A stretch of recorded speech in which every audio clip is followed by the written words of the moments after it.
والله مره قعد 3 شهور يكتب على واحد، بزوره، نزلت افتش عليه لقيت الراجل ميت بقاله 6 شهور. والله السيلز مش فهلوه، لازم تعلم البياع. لا وبيع لي القلم ده في الانترفيو، خد القلم ده بيعه لي، السؤال بتاع سنه 70. باشا.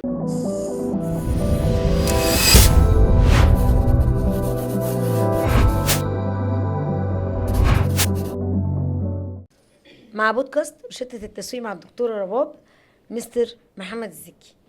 احنا هنكمل حلقة اللي فاتت بس بشكل جديد في شوية الأسئلة اللي بعتت لنا، وهنرد على كل الأسئلة اللي جات لنا. انا عايز اعلق تعليق بس يا دكتور. اتفضل. انا عاجبني جدا ان حضرتك بتقولي الذكي مظبوط لان كل الناس بتغلط في الموضوع وتقول الذكي. ايوه صح. انا الاول قعدت قلت ايه عشان شفت بقى تابعت حضرتك على السوشيال، بعدين قلت لا خلاص انا عرفت انطقها ازاي بقى. الذكي بالظبط. طب سؤال بقى يا دكتور، هو يعني محير ناس كتيره. انا عندي المشكله في الشركه لما السيلز بتقع ما ببقاش عارفه الغلطه عند مين، وده اولها بنشوفها في شركات الماركتنج. لما بروح لحد بيبيع مثلا كوزموتكس، منتجات اكل، ايا كان، ببقى مش عارفه الغلطه في السيلز. يعني ساعات مثلا الاقي احنا كماركتنج بذلنا مجهود وعملنا السوشيال وحملاتنا ودنيتنا، نيجي في التقفيله. وهقول لك مثال حي، العقارات. انا اديتك ليدز بالنسبه لي اكتف خناقه كل شهر، حضرتك تقول لي لا كواليفايد ولا مش كواليفايد؟ بالظبط. هم السيلز اسهل حاجه يقول لك الليد اساسا مش كواليفايد وانتوا مش عاملين شغلكم. الله حضرتك ما نحستش. الله ايوه كده حضرتك امين معايا. دي غلطه عند مين؟ الغلطه مشتركه يا دكتور. الغلطه في الكوميونيكيشن وفي البلاننج من الاول. الطبيعي ان السيلز مانجر والماركتنج مانجر بيقعدوا مع بعض. اول حاجه بيعملوا ايه؟ بيعملوا الاي سي بي اللي هو الايديال كاستمر بروفايل. دي اول حاجه. احنا الكاستمر بتاعنا مواصفاته ايه؟ ما هو لو حضرتك يا ماركتنج ما قعدتش مع السيلز مانجر وحطيته الاي سي بي، فانت هتارجت حاجه مش مظبوطه، هي مش معروفه. فبالتالي لما الليد هتيجي للسيلز هو مش عارف هو بيكواليفاي على ايه، هو مش عارف الليد دي فعلا هي كواليفايد ولا لا. فهيستسهل اول ما هيجيله اي حاجه او امبريشن او فيدباك من العميل او من الليد دي مش كويس، اسهل حاجه هيقوم قايل ايه؟ مش كواليفايد ليد، عشان يخرج المسؤوليه ايه؟ بره. ده اول حاجه. تاني حاجه وخطأ مشترك، ان كتير من الشركات وسبيشالي في الماركتينج ما بيعملوش الاس تي بي اللي هي السيجمنتيشن والتارجتنج والبوزيشننج. يا جماعه طب انت عايز البياع ينزل ازاي يبيع وهو مش فاهم السيجمنتس بتاعته ومش عارف التارجتنج بتاعه ومش عارف ازاي يتكلم في بوزيشننج مظبوط عن البرودكت بتاعه؟ ما هو انت كده بترمي البياع في البحر وانت لا مديله عوام ولا مديله مركب ولا معلمه العوم. طب هيبيع ازاي؟ هيعوم ازاي؟ اكيد مش هيعرف يعوم. فابسط حاجه هيرجع يقول لك ايه؟ لا المشكله مش عندي، المشكله عند الماركتنج. فده تاني غلط. تالت غلط وانا بشوفه برضو هو غلط مشترك، ان كتير من الشركات ما بتبقاش موضحه للبياعين بتوعها الفيتشرز والبينيفيتس بتاعت الحاجه اللي بتبيعها واليونيك سيلينج بوينتس. اليونيك سيلينج بوينتس دي مهمه جدا. انا بدخل لشركات اعمل لها كونسلتنسي، باجي اقول لي مثلا ابقى قاعد مع ماركتنج مانجر اقول له ايه اليونيك سيلينج بوينت اللي عند حضرتك في البرودكتس، بيحسسني ان انا بساله سؤال بره المنهج. ده حقيقي. ايه اللي انت طب ايه الكومباتيتيف ايدج بتاعتك؟ الاقيه بيبص لي كده، هو ايه اللي انت، هو احنا لازم نعمل الكلام ده؟ ما هو حضرتك طب انت عايزني انا ابيع لك ازاي؟ عايزني ابيع لك ازاي؟ فده الاخطاء اللي مشتركه. في خطأ بقى انا بقول لحضرتك هو بيقع بيور على السيلز اللي هو الايه؟ الفيدباك الراجع. ولازم الماركتنج مانجر يتمسك بالموضوع ده ويصر عليه ان هو ايه؟ حضرتك لما تقول لي ان هي ليد مش كواليفايد قول لي هي مش كواليفايد ليه؟ الله. قول لي انت قابلت ايه في السوق وشفت ايه المشكله وغذيني اديني فيدباك. لا هما بيعملوا لعبه معايا ايه؟ انا اعمل الكامبين، كنت بقى ميديا باير ويطلع عيني وشركه عقارات كبيره في السوق المصري يعني بدون ذكر اسماء، ويطلع روحي ودافعين بكام دولار الليد الواحد وعيني طالعه، وعايز اقول لحضرتك والله العظيم احنا كناش بننام وابقى مستنيه الريزلت، تلاقيهم اجتمعوا مع بعض على كلمه واحده. ده لا مش كواليفايد الدكتوره اللي كلهم تعبانه يا جماعه. ما طلعلكش واحد اكتف يجيب لي ثمن الكامبين؟ لا لا لا، ولا عارفه اقول له مثلا انا اجي اساله بقى، اما انا اتضايق وابقى متذمره، فاقول له انا جايبه لك بواب مثلا، بواب عماره، قول لي مين اللي جاي لك. انا جايب لك بواب عماره مثلا، ما هو انت لازم تقول لي يعني ايه مش كواليفايد، دول الفيدباك. دكاتره ومهندسين وقضاء، انا اجيب لك مين تاني، مين طبقه تانية هتشتري؟ هو ده الفيدباك. الفيدباك. الفيدباك لازم يحصل فيدباك من السيلز كلير وواضح للماركتينج، علشان حضرتك يا سيلز لما هتغذي الماركتينج بالمعلومات دي هو هيتفادى الاخطاء اذا كانت في اخطاء. لما تيجي تقول له مثلا لا الليد دي طلعت سنه كبير قوي، طب ما هو هيعدل التارجتنج بتاعه. صح. لما تيجي تقول له لا ده طلعوا مثلا من محافظات نائيه، طب ما هو هيرجع يعدل التارجتنج بتاعه. لكن انت ما بترجعلوش بفيدباك. هو دايما بيعاملني بعداوه. عايزه اقول لحضرتك انا موضوع السيلز والماركتنج ده انا قتل بحثا ان في الشركات لما بروح كونسلتيشن انا ببعد عنهم. يعني انا اقول له ايه حضرتك انا هشتغل لك الماركتنج كونسلتنسي، لما السيلز في مشكله انا اساعدك، لكن هات لي سيلز كونسلتنت. ليه؟ السيلز كونسلتنت هيبقى زي حضرتك فاهم الموضوع، يجي بقى لما اقعد للذكي. بالظبط ده شرف ليا والله. ربنا يخليك يا فندم، لما انا أقعد مع اللي شرفني يا رب يخليك. اشتغل مع قامه زي يا رب حضرتك يبارك يعني. لحضرتك والله احنا مبسوطين بوجود حضرتك النهارده. اخر خطأ في الموضوع ده ان الشركات بتستسهل في البياعين، ما بتدربش ولا بتعلم البياعين، بتجيبه وترميه. تجيب وترمي. يا جماعه مفيش والله كده. والله السيلز صح علم. صح. والله علم. والله السيلز مش فهلوه، لازم تعلم البياع.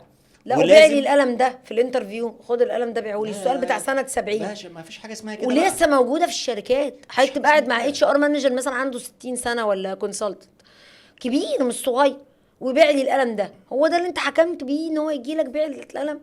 الولد طبعا يخرج من الانترفيو اكسبتد، يرازي فينا احنا بقى في طبيعي. انت لا خططت ولا علمت ولا دربت ولا عملت كوميونيكيشن سليمه مع الماركتينج، عايز ازاي تنجح؟ انا عايز اقول لحضرتك زمان انا هستوقفني حاجه، كنت بعمل رول بلاي قدام المرايه، كان اللي بيدربني دكتور عنده مثلا 75 سنه او 70 سنه والله العظيم، حد قيمه وقامه بقى، ونقعد بداخلين جسمنا بيترعش، يجيبوا كل ريجن بقى وده في اوتيل كبير ومثلا في 1000 واحد شايفك، ويروح مقعدني قدامه ونبقى احنا السنتر والمايكات في ايدينا، كان زمان بقى الميكروفون مش مايك بقى اللي هو الصغير ده، ويلا يا رباب بيعي لي كذا، ويا جماعه احنا مع رباب اللي هو فضيحه وجراجل، وراح ماسكه البروشور. كان طبعا زمان الطريقه التقليديه، دكتورنا العزيز ازاي حضرتك عامل ايه، حضرتك عارف ماده السيبروفلوكساسين، واقعد احكي له بقى من الستارت فكنت اقعد بقى ايه، طب لو الدكتور عمل كذا، طب لو انا دكتور مش طايق، طب لو انا مش فاضي، طب لو انا، فانا افضل اقول يا رب اجعل الاختبار سهل. لما بقى اعدي معايا يقولوا سقفوا الرب مثلا، لا ارجعي ونعيد الرول بلاي تاني في السيشن اللي بعد، ابقى انا ده هيعيدها تاني. لما ابتديت ادربهم بقى وكبرت بقيت اقول لا، اراعي ان هو اساسا الرهبه بتاعت ال1000 هي اللي عامله له المشكله. فاقول ايه، طب ما هو لو واقف معاه ممرض ومريض، ده في دكتور كان بيدخلنا حضرتك العياده بتاعته انا والله العظيم والمريض والممرض، يعني انا واقفه كده والمريض قاعد على كرسي بيقول شكوته والممرض واقف مستني يقفل الباب، يقول لي بسرعه حضرتك ليك مثلا 10 ثواني هتقول فيهم اسم البرودكت، دي البروشور. كانت زمان لعبتنا كلها بروشورات، والمفروض ان البروشور ما يترميش منه، النجاح ان انت ما تخرجش بره تلاقيه مرمي. يعني زمان كنت اخرج لو في مطره، والله العظيم يا دكتور كنت اخرج لو في مطره الاقي البروشور اللي انا تعبانه فيه في منطقه كنت بشتغل الدواء منشيه ناصر وتعبانه بقى، وانزل لدكتور واستشاري نساء وانزل مطره مثلا، اعرف ان انا ما نجحتش لما الاقي بروشوراتي محطوطه على العياده من بره الناس تمسح رجليها فيها عشان يدخل فما يبهدلش العياده، فتقهر قوي طبعا. واقول بقى لقسم الماركتنج انتوا كنتوا تعملوا لنا اقلام، انت كنت تعمل لي جيف اواي ارخص، حرام الحاجه مرميه قدام باب العياده انتوا مش حاسين بينا. فيقول لي لا ما هو لازم فيجوال، ما زمان بقى كانش في موبايلات والبي دي اف واقرا واعمل والكلام ده. صح. انا في 2007 فما يعني لو انت تعمل بي دي اف ويقعد يقراها وابعت له، ما كانتش موبايلاتنا اساسا سامحه سمارت لسه. سمارت قوي كده والكلام ده، فكنت بشتغل باقل القليل بقى، فاقعد ازعل اروح بقى زعلانه قوي. يعني هو يقول لي سيبي 10 بروشورات، انا ابقى فرحانه هسيب 10 بروشورات، ده اكتشف ان هو عشان ايه الناس تدوس عليهم داخلين العياده استخدمها مشايه مش اروح بقى متدمره. شفنا ده كتير. انا بقى على قديمه لما باجي ادرب الجداد بشفق عليه، انا ما ببقاش عارفه يعني هو الدنيا ده عنده كل حاجه سهله، كل حاجه سمارت بالظبط. ده لو قال لي تشات جي بي تي قول لي دلوقتي كل وانا داخل في انترفيو ولا قول لي رول بلاي اقول ايه مثلا، قول لي كذا، هيقول له في اقل من 10 ثواني. فانا ما ببقاش عارفه اما اجي ادربه زمنه غير زمني. مم. يعني حضرتك بتلاقي حضرتك خدتها على حق، يعني أنا مثلا جايبينها من يعني من تحت قوي. والله العظيم يا دكتور، انا كنت اقف في العياده لسه بيقولوا هتفتح، ممكن اقف 3 ساعات تحت. انزل للصيدلي، حضرتك شفت الدواء ده؟ الصيدلي عنده بقى عقده ايه؟ الصيادله. انت شغاله ايه؟ انت صيدلانيه؟ شركه دواء. زمان كنا عاملين عقد جامده. طب اقف استنى، يقف يخلص المرضى بتوعه ويدي حقنه، وانا المفروض واقفه بقى. المفروض ان انا بتعرض لكم ستريس خلال اليوم عشان اخد معلومه واحده. فاخي يقول لي انا نسيتك، قولي لي كده انت كنت عايزه ايه؟ فانا اقول له ده كذا كذا. فابدا اعامله بقى ان هو الدكتور. حضرتك اتفضل القلم ده، حضرتك خد العينه دي. فالصيدلي يحس انا جايه لحضرتك مخصوص. هو الصيدلي دايما عنده ايحاء ان انا مجرد بياع وانت بتاخد رايي. فانا اقول له حضرتك اقف بقى كلمه، عارف حضرتك الماده الفعاله بما ان حضرتك صيدلي، ويا سلام بقى لو اسيستنت يمارس عليا كل انواع الساديه، اللي هو انت صيدلانيه وانا اسيستنت وليا الرول اعلى منك، اقسم لك بالله كان يجيب لي تروما.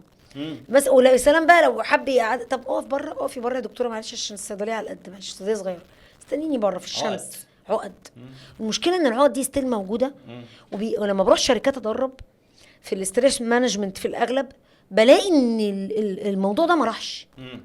بالعكس ده ساعات بيديه معلومات مضلله عشان يضل ان هو ما يعرفش الشغل بتاعه. يعني مثلا يقول له حضرتك مثلا دواء اكس بيطلب او الدكتور بيكتبه، يقول له بيكتبه.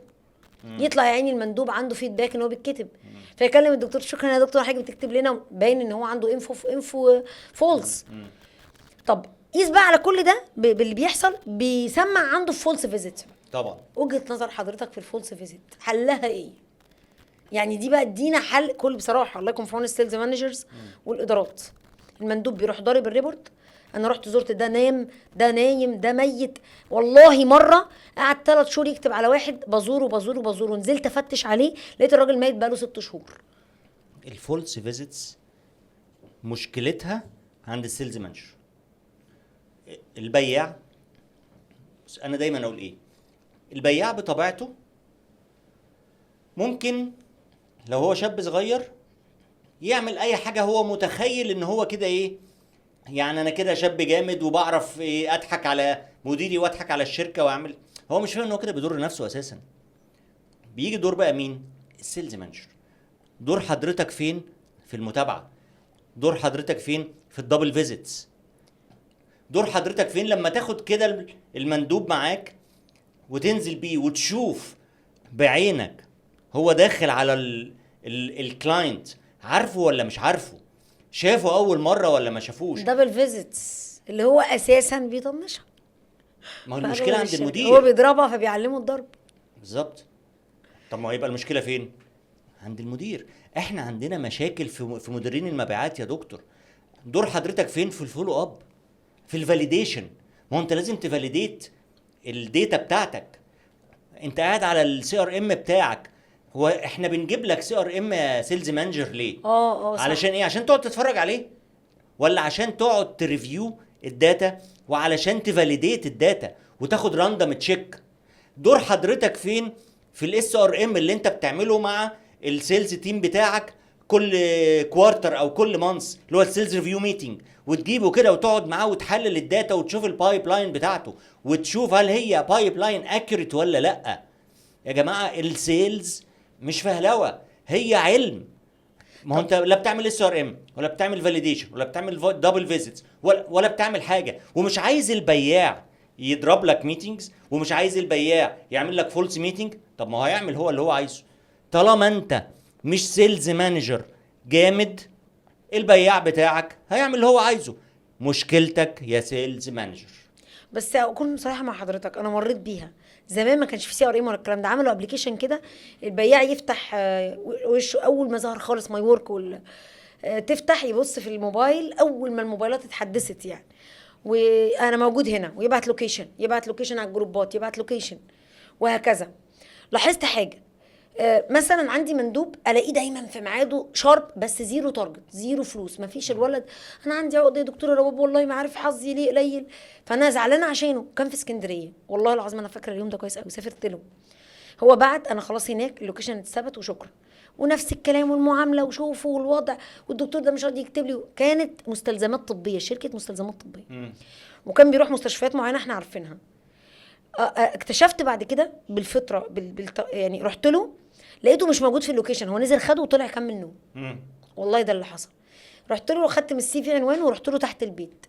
اتصل عايز يعمل صوت، خرج من الشباك بعزم ما فيه عشان يبين ان هو في صوت الشارع. شوف حضرتك المفارقات. وانا بص انا بقول لك برضه السيلز مانجر والله ساعات بيتظلم. وبصه كده عليه انا شايفاه، يعني هما الشباب قالوا لي ده بيته. وغير من السي في بقى انا جبت العنوان، ايوه يا دكتوره يا بابا انا في الشارع ومش عارفه ايه. قلت له انا قدام صيدليه كذا، كانت في اسكندريه، كانت مشهوره، كان طرشوبي تقريبا حاجه زي كده. وراح قال لي انا قدام اهو ومش عارفه ايه. قلت له طب خلاص يا عم خلاص ادخل لا تقع من الشباك. ادخل. نزل لي والله العظيم، نزل لي بالسليبر وبالبيجامه. انا اسف اصل انا دخت، اصل انا كان بقول لك اي حاجه دخت. اخدته كبش فدا. قلت بس بقى ده انا هربيهم. بص انا طلعت والله ما حوق مع حد. لا مش يعني العيف ما حوقش، اتظبطوا شهر. وبرضه رجعت ريما لعادتها القديمه، معتمدين ان تاني التيم بتاعي من القاهره. وتالت ورابع وخامس، ونعاقب ونصلح ونعلم ونعاقب. صح، أنا كان ونصلح نفسي قصير. ونعلم ونعاقب. هو كده. كاني بربي طفل. عايز بس اتكلم في نقطة حضرتك اثرتيها، اللي هي ايه؟ حظه وحش، او بيعمل اللي عليه اه بس ما بيبيعش. في ناس فعلا بيحصل معاك. وارد. وارد. اوكي. ده دورك بقى برضو كمان ايه كسيلز مانجر. طالما البياع بيعمل الاكتيفيتي مظبوطه وشغال صح، لازم تنزل معاه بقى ايه، تتاكد اكيد في حاجه معينه ممكن تكون ايه معطله الموضوع. ممكن يكون عنده تريك صغيره بيغلط فيها، لازم تساعده. طالما هو فعلا شخص جاد وشخص مجتهد وبيشتغل صح، ممكن يكون في حاجه كده بس ايه ميسنج. متابعه فتساعده. مثلا، فولو اب ناقصه مثلا اتيتيودو. احنا كان عندنا ناس اتيتيودها يعني هو طيب وبيشتغل وكل حاجه، بس هو فاكر نفسه شاطر. يدخل الدكتور يقول النبي يا دكتور لو حضرتك ما كتبتليش ده، عارف حضرتك الشركه هتمشيني، عارف حضرتك انها هتخصمني شحاته. ايموشنال. ايموشنال بقى، بس ايموشنال مرعب. الدكتور يقول يا حبيبي يلا يلا، ما هو انت جاي لمين؟ يعني انت فانا مثلا نزلت معاه مره لقيته بيقول له دكتور مديرتي داخله معايا حضرتك عارف التارجت فقلت له هو انت بتشتغل بالطريقه دي على طول؟ قال لي، قلت له يا حبيبي طب وليه يعني ليه ما تشتغلش بروفيشنال؟ انا كان بالنسبه لي طريقه غريبه، يعني انا ادخل في ايموشن عادي اللي هو حضرتك انا هاخد وعد مثلا بروميس بتاع، لا ده انا عارف حضرتك التارجت مش هيقبضونا. ما انت بتسوق سمعه الشركه اساسا. طبعا. وبعدين انت طبعاً. بتقبض فانت بتكذب. طبعا. يعني سواء حقق ده او ما حققش انت ليك الفيكسد مثلا. طبعا. فبرضه بيتبعوا طرق انا بحسها هم بيخترعوها. يعني مثلا ده وصل ان المندوب دلوقتي بيعمل ايه؟ بيبعت للدكتور على الواتساب. لو الدكتور مش ديلر، احنا مجال الدواء بقى عندنا الديلز بالعبيط، في منها الحلال والحرام.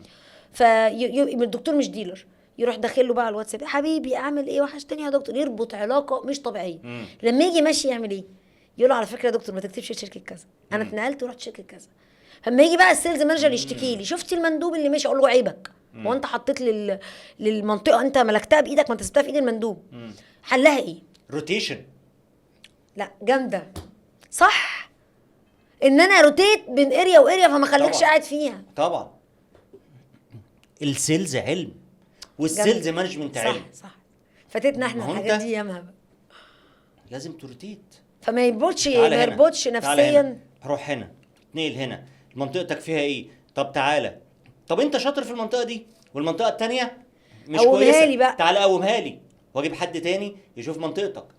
طول ما انت فوق دماغ البياعين وبتعمل روتيشن، هيفضل البياع ايه؟ شغال دبان بيجري. سقفه حضرتك ما شاء الله، اثبتني نظر الناس كلها بتسقف ورا الكاميرا.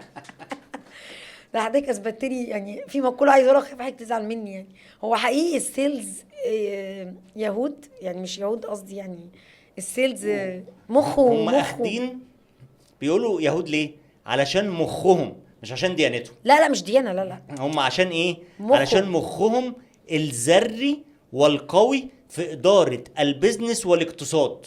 هم على فكرة هم اللي مسيطرين على الاقتصاد في العالم. طبعا. طبعا. اللي كمان حضرتك قلت لي ده اكد لي حاجه، وانا مش انا كمندوب انا بقى عكس حضرتك في ايه؟ انا عشان ما عنديش قوي في السيلز دلوقتي وخلاص بعدت عنها، بس اجي ايه مثلا اطلعه كداب مثلا، ودي غلطه. الاقي السيلز مانجر يقول لي الكونسلتنت اللي معايا، يا دكتوره بس ما تقوليلوش. فانا اقول له ايه ليه؟ انت ليه بتعمل كده؟ وانا بقى ايموشنال بقى معايا، حرام انت وقعت لنا الكوارتر. يعني هو السيلز يقول له لا بس انا فرحان بنجاحاتك فانا اقول له هو انت بكل شيء؟ يقول لي انت بوظتي الدنيا. قلت له ليه؟ انت عارفني انا عايزه اقول له الحقيقه بعد في ميتنج بغسله، يقول لي لا انا هتكلم في تارجت وفي ارقام وهو يجيبها لي. انا ليه اعرفه ان انا خدت بالي اساسا؟ هو هيشتغل ويجري وراكي عشان يديك الشغل بتاعك. فلا في حته يهود دي حقيقيه يعني بتتقال ولا ما بتتقالش؟ هي بتتقال، بس هي المقصود بيها زي ما قلت لحضرتك ان هو ايه، قدرتهم على اداره قراية اللي حواليهم البيزنس وقرايه اللي حواليهم وتكييف كل الظروف وكل المعطيات اللي موجوده بما يخدم ايه مصلحتهم، which is ده في البيزنس هو ده المطلوب بالظبط. يعني. مفيش كلام يتقال. هو لو من كل السيلز مانجرز والكونسلتنتس يهود، فانا قاعده مع حد محترم جدا ومش قصه يهود خالص، بالعكس انا بستفيد، وكل حد هيشوف البودكاست ده ان شاء الله هيستفيد. هنخطفه للحلقه اللي جايه. يلا باي.